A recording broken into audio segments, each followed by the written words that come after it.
What's up guys, Mixed by Jocelyn here, back with another episode of Mixed Up. And today I've got a very, very special episode for you because I'm out here in Toronto, Drake's hometown. And we aren't going to meet Drake, but we're going to meet the next best thing. We're going to link up with my buddy Ty Dinelli and we're going to check out his home studio and how he lives as a mix engineer in Toronto. Let's get cracking. Boom.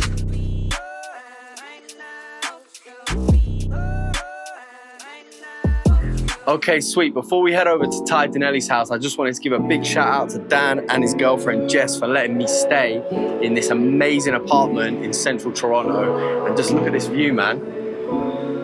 What a view. Shout out Dan, shout out Jess. Now let's head over to Ty's.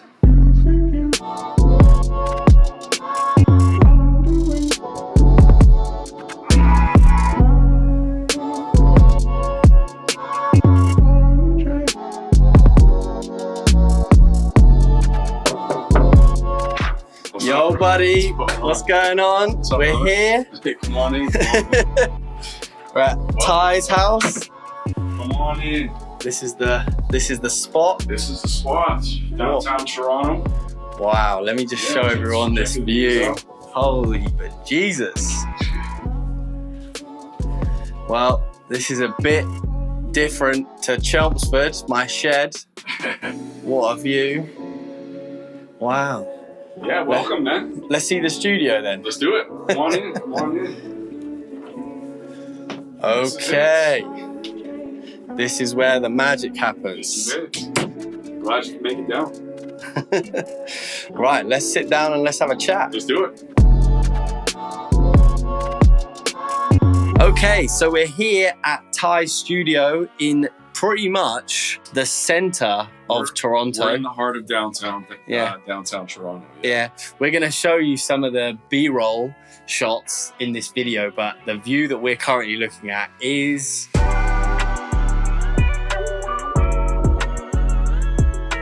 crazy, I have to say. It gets the inspiration going for sure. Definitely. I mean, you know, most studios you go into are like super dark, no windows, super dingy, but this is like...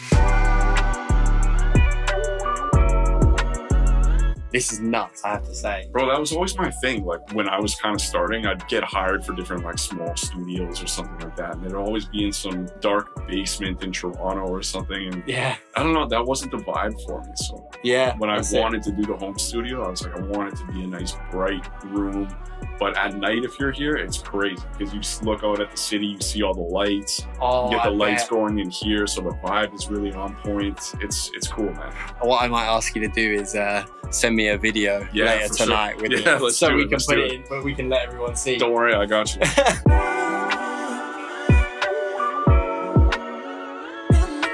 It's a bit like Future, really. That's what Future does, because the first part of his career was in a basement and it didn't go anywhere, and now he only ever records at the top. So, yeah, exactly. Yeah. Sensational. So tell us what it's like working as a freelance engineer in Toronto, like for everyone watching. It's fun, man. First and foremost, it's a lot of fun. It's one of those like things I wake up every day and I feel privileged almost that I'm able to just do this. Yeah. And just make music for a living. It's awesome. So on top of that, it's busy. There's a lot of people here. A lot of people want to make music, especially these days with how accessible it is and how easy it is to get shit out there. Like self-release. That's it. There's so many people on like the independent level that want to do it. Right. So I wanted to make it easy for those people to find a spot. So how long have you been working and living in Toronto as an engineer for? So I actually just kind of celebrated my 12th year anniversary for doing this full time. As a freelancer? As a freelance engineer. I was doing it before that, but more of a hobby. Okay. But 12 years as a full-time career. Okay. Yeah. Have you always been freelance, or have you ever sort of like worked for a company as an engineer? No, so my story was, I grew up in Winnipeg, Manitoba, which is like a province over from us here. Much smaller city. And I just kind of packed up my bags one day and just moved to Toronto by myself, left friends and family at home and stuff like that. And just tried to make something work. And I was applying for internships at studios if they wanted to take me. A lot of times I'd either not hear anything back, or I'd get the, hey, we're not hiring right now. So at one point I just said, hey, why don't I just start doing my own thing? And if it works, it works. If not, I'll keep applying and stuff like that. And it just got to the point where it was like, hey, there's something here. I can make this work. So I've always just been freelance by myself. Amazing. That's really cool. Well, it sort of shows to everyone watching the video that, like, you know, it is doable, and these dreams, people's, like, you know, vision can sort of like manifest and come true, and you can achieve it by yourself. You don't need this company to sort of like help you do it. Do you know what I mean? No, and you don't also, like, I get this a lot from people just on my Instagram account and stuff like that. I get a lot of people thinking that they can't do it because they might look at my stuff. Not that I even have like a ton of stuff, but it's a pretty nice studio though. Well, thank you. It's all perspectives, right? Yeah. Because it's like, I look at it and I might look at somebody else's studio and be like, oh, they've got a ton of stuff or whatever. But you got to think somebody who might just have a mic and an interface, look at something like what I have and they're like, wow, if only I could have that. Or I need that to be able to run a successful studio. But you don't. Like, I started out with just Apex microphone and an M-Box interface. There you go. That was it. That's it. And I was making a decent living off engineering just with that. Yeah. And I mean, that story seems to repeat itself time and time again, especially nowadays, you know, with our generation of engineers, you know what I mean? And I think it's only going to get more accessible as the technology progresses and you know, more and more people can get into the industry. Do you know what I mean? And especially these days with everything that you can learn from YouTube and stuff like that. Like from guys like us. You've got guys like us that are teaching not only the mixing methods or recording methods, but also giving you the business side of things too. Well, that's always been a big goal of mine, is to sort of like try to educate the business side of things. So like when we sit down and have chats like this, you know what I mean? I want to get into that side of things and like, you know, work out what the struggles were. That being said, like, that's a good question. Like, what would you say has been, you know, because it can't have always been like, you know, roses and sunshine. Like what would you say has been like a struggle being an engineer in such a big city and an expensive city to live in at that, and trying to make it sort of like happen for yourself? So I think the biggest, I would say, obstacle would be honestly like getting over the thought of like, if I don't have this, I can't do it. For me, that was a big thing at the start, just being like, I saw all these other people in these big studios and stuff like that, and I had to get over my self-doubt at the start. Do you know what I mean? Imposter syndrome. Exactly, 100%. So that was definitely a big part of it. And I tell people all the time, like I said, you don't need all this crazy stuff. Build into what you can. If you can afford a piece of gear once a year or something like that, or you can upgrade your microphone, go for it. But don't think you just need all this stuff to really kind of make a career at it. So but there is being said in investing in yourself, but like at the start of your career, you definitely don't need it. Like, it's totally possible to do mixes in the box. You know, get a decent microphone that's in your budget, start recording your friends, start recording your pals, and you know, eventually you will start to make a buzz if you are good at it and you are focused and driven with what you're trying to achieve. 100%. And then the other part of it too was just another obstacle is just finding clients at the end of the day, right? Because when you're first starting out, you might not have the network, or maybe you've got a few buddies that rap or sing or something like that, so you're working with them, but you want to get that snowball going and building it into a bigger business. What would you say has been the thing that sort of elevated being able to find clients for you the most? Like, what part is it? Like social media? Was it going out and finding people?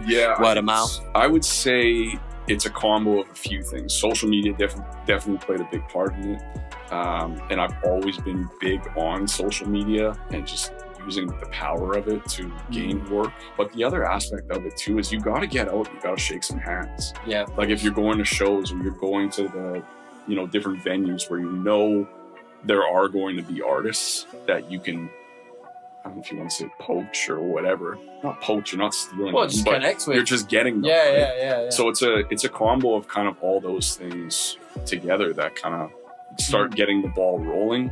And then when you work with one person, you just tell them, hey, if you have any other friends that rap or sing, I'd love if you could tell them, the first session's on me or something like that. Right. And that just gets people in the door. Yeah, of course, because you're incentivizing them. You're giving them. This is something that I say to my students actually all the time. You have to remember that you don't bring any value until you have done some work, right? So like one of the big things is like, okay, what's your value going to be? You don't have a portfolio. You don't have anything to prove your value. So what can your value be? Exactly. Offer them a free session. Offer them a free mix. You will have to work for free at some points. But then when you do that first session and it works really well for you and they love you and they like your mix, they like the recording, the vibe was nice, they're going to come back at that point. Do you see what I'm saying? 100%. And then you have a paying client. Yeah. So that was the thing. It's just building into that, getting that snowball rolling. Yeah, that's it. That was definitely an obstacle at the start, but it's just something that it kind of happens naturally. If A, you do good work for people, and B, you're just good with people. Yeah. You're communicating well, you're being respectful, your manners are really on point. You're having integrity. Exactly. Yeah. All their needs are met when they're in your space, if they're recording or if you're mixing for them. Just making sure you're just a good human being is so important. I have to say, I've been to many studios, probably hundreds of studios at this point in my career, and I've definitely felt very welcome in this space. So water on the side, nice comfy couch, you know what I mean, very welcoming. And I've got to say the view does sell it. I would definitely put in like an extra £10 an hour on my recording price just for the view. The price just went up. Talking about the view and the room, tell us a little bit about your space and like how it came about, like what kind of equipment you've got in here. And so this is my condo where I actually live. This is just kind of the master bedroom, actually. It's a 2-bedroom condo. So the room itself is definitely not the most ideal shaped room to actually work in, but it's just one of those things that I preach all the time. You got to make do with what you have. Definitely. Especially in a city like this, where if I wanted to go outside and get a bigger, not even bigger, just a small room commercial spot, that's another $2,000 on top of what I'm paying for this spot. So it starts adding up real quick. Of course. So it's just about making do with what you have. And again, that's what I tell people all the time. Like, if you can only set up in your bedroom, you make your bedroom sound as good as you possibly can, you know? And it doesn't sound bad to me at all. And for sure. Obviously, you have the big window, which will show, but like once the curtains are up and stuff like that, you're gonna like dampen a lot of those reflections. I guess it's, it's what's important to you. Like what we were saying off camera, like, are you able to get used to your room, get used to your ears? Exactly. And then you still got this like super inspiring space. Like, I'm not gonna lie, I think my mixes would be better if I had this to look at every day. You know what I mean? Yeah. So it's just nice just taking a break and just kind of like looking back. Sometimes having a cup of coffee and just like it's immense. Like, it's an immense view. So, and you've got like the lake on the other side. Yeah, totally. So break us down with some of it. I see this beautiful rack here. Yeah. What have you got back here? So this was a rack that I had. Well, I mean, the thing itself I had custom made just to fit the vibe of the room. I've always been big on just how it looks aesthetically, you know what I mean? So making sure that everything kind of matches or goes together. So yeah, I had that made. At the top here, we've got the firm and power conditioner, protects the gear, very important to those of you that don't know. Under that, we've got my main interface, the Apollo X8. Under that, we've got the SSL Fusion, good for mix bus processing, mastering, that kind of thing. About that. I'd like one of those in my studio. Hey man, it's from where you're from. Yeah, I know. You should get that. Under that, I've got a couple bus compressors, one from Sam Audio, which is fantastic, and another one from Audioscape. They're both kind of the SSL remakes, you know. Under that, I've got my little 3-slot 500 series. I've got an API 512C. I've got a Neve 1073. And I've got the Mog Audio EQ4. It's fantastic. That's like my go-to vocal. That EQ as well is very special. It's fantastic, man. I use it in my mix all the time, specifically on vocals. Brilliant color in the top end. Yeah, it's great. It's like, it's so clean, but it doesn't get dirty. You know what I mean? Like, you can really crank that air band and it doesn't get like hissy or anything. And then below that, I've got my 2 vocal compressors that I use for the most part on vocals. Like 1176. Yeah, I've got the. Well, that's the real. That's the real one. The UA 1176. Yeah. The new model.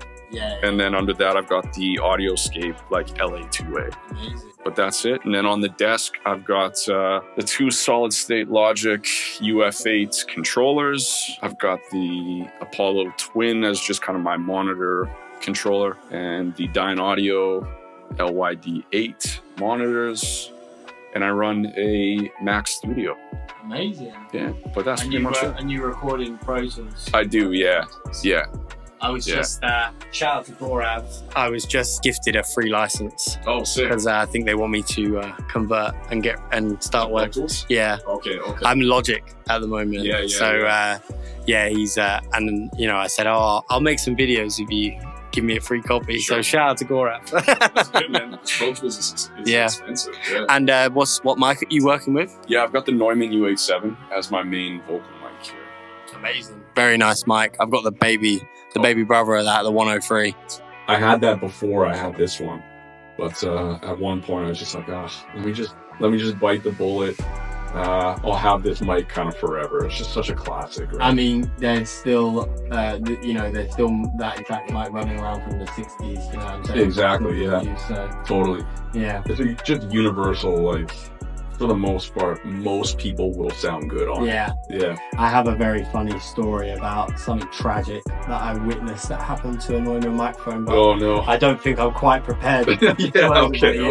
Yet. But yeah, mate, amazing awesome. space. Thank you, brother. Thank you so much for showing us around this. Thank you guys for locking in. If you haven't liked this video yet, give it a like, show Ty some love. And of course. Leave a comment with your favorite part of his studio, what your favorite bit of the gear is, and if you are a Toronto based engineer, give a big thumbs up.